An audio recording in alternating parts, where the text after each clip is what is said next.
Assalamualaikum warahmatullahi wabarakatuh. Alhamdulillahirabbil alamin wa bihi nasta'in ala umurid dunya waddin. Wassalatu ala asyrafil anbiya'il mursalin sayyidina wa maulana Muhammadin wa ala alihi washabihi ajmain. Amma ba'du. Alhamdulillah, pada tahun ini kita dapat menjalankan ibadah puasa kembali. Kita diberikan umur yang panjang sehingga dapat merasakan nikmatnya ibadah puasa kembali. Nah, pada kesempatan ini saya ingin menyampaikan tausiah yang semoga para pendengarnya dapat mendapat manfaat dari yang saya sampaikan. Nah, pada di bawah ini saya menampilkan Quran Surah Al-Baqarah ayat 183. Ini adalah dalil tentang diwajibkannya berpuasa. Makna secara umumnya, menurut Muhammad Ali As-Sabuni, seorang mufassir dan juga ulama yang berasal dari Suriah, beliau menerangkan bahwa diwajibkan berpuasa pada bulan Ramadan sebagaimana yang diwajibkan kepada umat-umat terdahulu agar kita bertakwa. Menjadi orang yang bertakwa kepada Allah Subhanahu wa taala dengan cara menjauhi segala hal yang diharamkannya. Tafsir ayat. Menurut Imam Mawardi pada tafsirnya, pada redaksi ayat yang berbunyi, Ya ayyuhalladzina amanu kutiba alaikumussyam. Wahai orang-orang yang beriman, diwajibkan kepada kamu berpuasa. Artinya, diwajibkan atas kamu berpuasa dari segala hal sesuatu yang kamu harus menahannya. Ini pengertian puasa menurut secara bahasa. Sedangkan pengertian puasa menurut syara yaitu menahan segala sesuatu yang membatalkan puasa pada waktu tertentu. Nah, juga Imam Mawardi menjelaskan dua hal mengapa ibadah puasa ini menjadi ibadah yang khusus dibandingkan ibadah yang lainnya. Yang pertama, ibadah puasa ini adalah ibadah yang mencegah segala hal dari kepura-puraan beserta nafsu yang menyertainya. Yang kedua, ibadah puasa ini adalah sebagai kondisi atau aktivitas ibadah yang rahasianya hanya antara hamba dan juga Tuhannya, dan hanya ditampakkan hanya pada Tuhan, tidak ada yang lain gitu. Nah, inilah menyebabkan puasa itu menjadi ibadah yang khusus dibandingkan ibadah yang lainnya. Selanjutnya pada redaksi ayat kama kutiba 'alal ladzina min qablikum.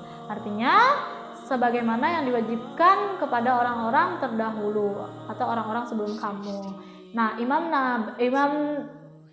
Mawardi ini menyebutkan 3 pendapat dari yang disebut yang disebut orang-orang sebelum kamu. Yang pertama ada Syu'bi, Ar-Rabi dan juga Asbad. Ini mengatakan bahwa orang-orang terdahulu itu adalah orang-orang Nasrani. Sedangkan Al-Mufassir menyebutkan orang-orang terdahulu itu adalah ahli kitab. Al-Mufassir itu menyebutkan itu adalah ahli kitab. Kemudian Al-Qatadah itu menyebutkan adalah kita semua manusia pada umumnya. Perbedaan pendapat juga terjadi dalam menjelaskan titik kesamaan antara puasa yang diwajibkan pada umat sebelumnya dengan umat Nabi Muhammad.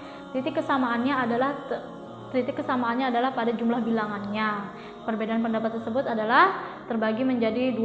Yang pertama, kaum Nasrani itu diwajibkan berpuasa selama 30 hari. Sama kayak kita juga diwajibkan berpuasa selama 30 hari. Seringkali mereka melakukan puasa itu terjadi pada bulan yang cuacanya sangat panas, sehingga mereka lalu memisah di bulan cuaca yang dingin dan cerah. Nah, jadi mereka melakukannya itu di bulan yang cuacanya cerah dan juga hawanya atau kondisinya dingin. Nah, karena mereka merubah itu, mereka menambah lagi puasanya menjadi 20 hari. Mengapa mereka menambah lagi puasa menjadi ditambah lagi harinya menjadi 20 hari? Karena itu bentuk seperti penebusan dosa mereka atau menghukuman untuk mereka karena merubah ketentuan Tuhan. Yang kedua, orang-orang Yahudi itu juga berpuasa 3 hari pada bulan Asyura dan 3 hari tiap bulannya. Kondisi ini berlangsung selama 17 tahun sampai turun ayat kewajiban berpuasa pada bulan Ramadan. Nah, ini yang mengganti alias menghapus ketentuan yang terdahulu. Pendapat Abu Ja'far, pendapat Ibnu Abbas itu mengatakan bahwa ketentuan inilah yang awal-awal dinasah atau dihapus apa aja pilihannya, yaitu tentang perubahan kiblat dan juga puasa ini.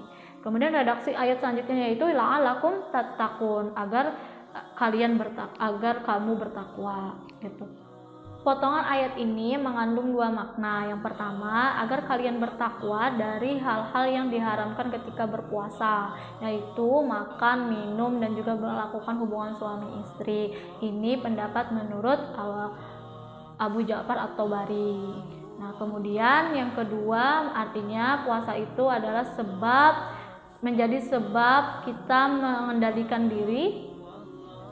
mengendalikan diri dengan cara menahan hawa nafsu dan juga membersihkan jiwa dan juga mengurangi kesalahan. Ini pendapat menurut Az-Zujjaj. Refleksinya yaitu orang yang berpuasa itu tidak menyakiti tetangganya, baik tangan maupun lisannya, ataupun menghancurkan kehormatan Allah, tidak berbohong, dan tidak memakan harta orang lain dengan jalan yang batil. Inilah makna puasa yang menggabungkan gambaran menahan diri dari hal yang membatalkan puasa. Inilah makna puasa yang menguatkan ruh iman.